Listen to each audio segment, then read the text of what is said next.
Hi, welcome to Perek Daled Mishnah Ches. In this Mishnah, we're going to learn about the reciting of the Hallel prayer and the Simcha that has to take place for 8 days. So before we get into this, let's just go straight down to the original Mishnah, which is really going to be elaborated on in Mishnah Ches in Mishnayit.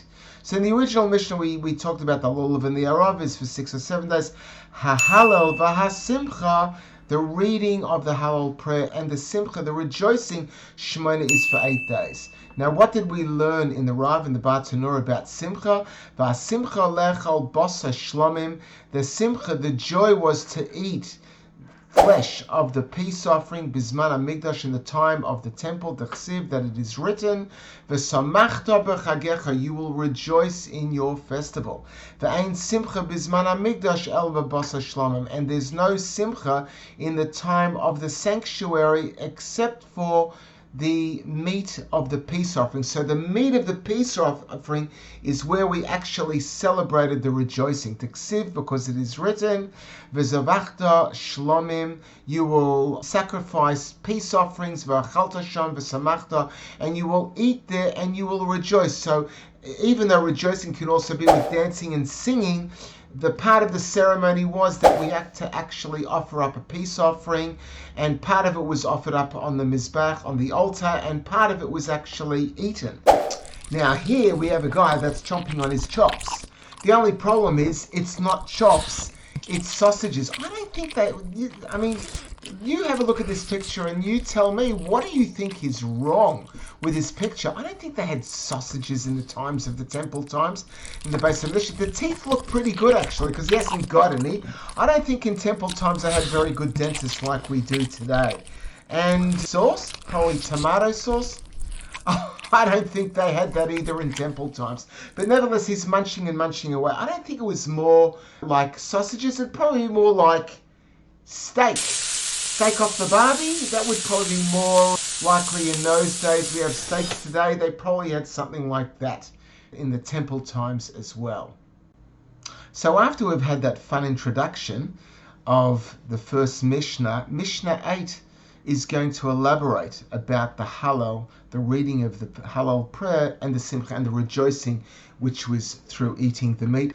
So let's read the words. Hallel v'ha-simcha, the reading of Hallel and Simcha, Shmoina, is for 8 days. Kaitzad, how does that work? Melamed, this teaches us, shechayav adam b'Hallel, that a person is obligated in the recital of the Hallel prayer, or v'simcha, and in rejoicing, or v'chvoid Yom Tov, and in the honoring of Yom Tov, the holiday, ha'achron, the last day, that would be Shemini Atzeres, the 8th day of Sukkas, shel chag of Sukkas, k'sha'ar kol yomei chag, like all the other days of the festival.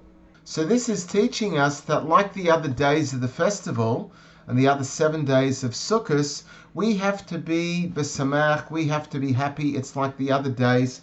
And the other days we had the Sukkah and the lulav, the mitzvah of sitting in the Sukkah and the mitzvah of shaking the lulav.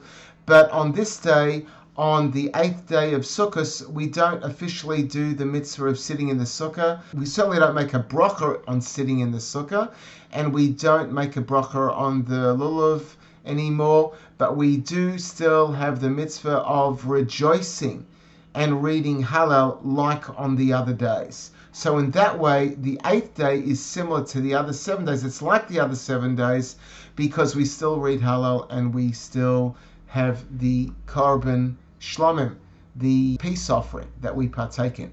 Sukkah Shiva, the Sukkah is for 7 days. Kaitzad, how does that work? How do we transition from the 7th day to the 8th day? Gomar Melechel, he completed his meal at lunchtime of the 7th day.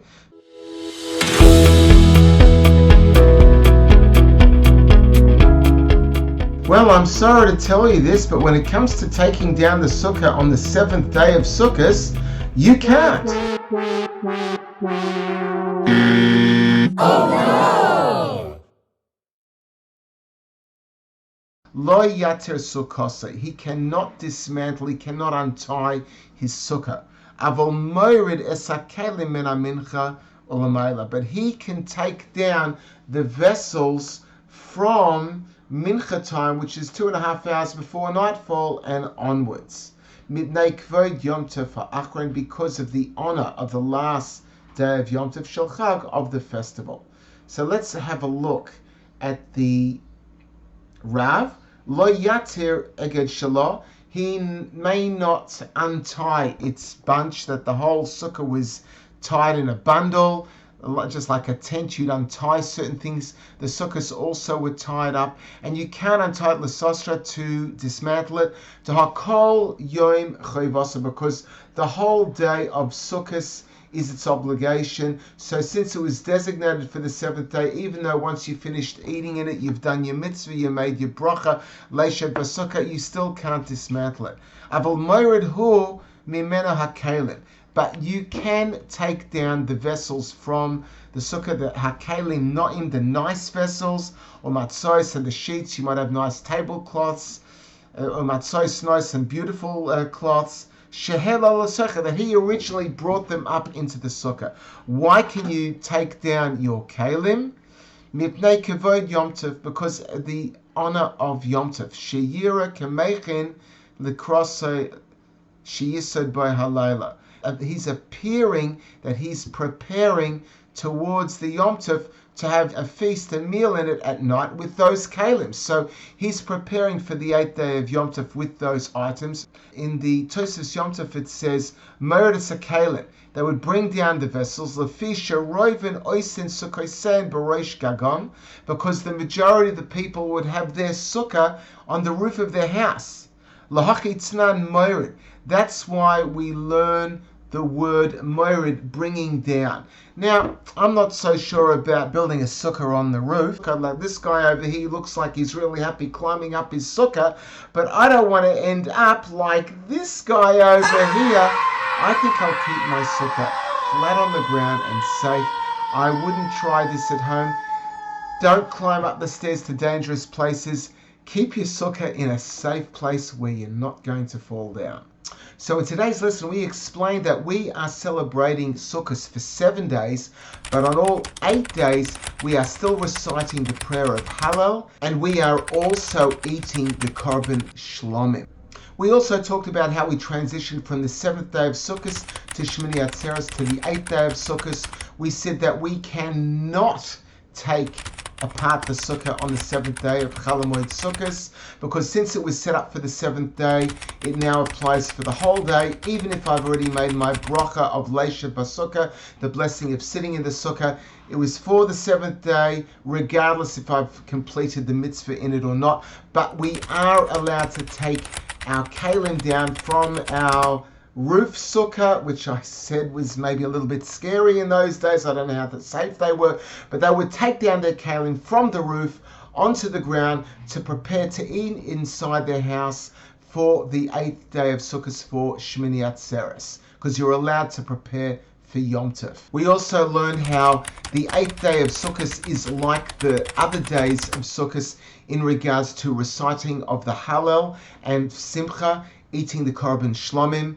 Even though on the 8th day we do not have the mitzvah of sitting in the sukkah, and we don't make a leisha b'sukkah, a blessing for sitting in the sukkah, and we don't make a bracha over the lulav and the 4 min, the 4 kinds, the lulav, the esrog, the hadassim, and the arabos. Those mitzvahs are finished, but rejoicing and simcha, eating the Korbon Shlamim, still applies. Today, however, even though we don't officially make a bracha for sitting in the sukkah on the 8th day, we still sit in the sukkah without making a blessing.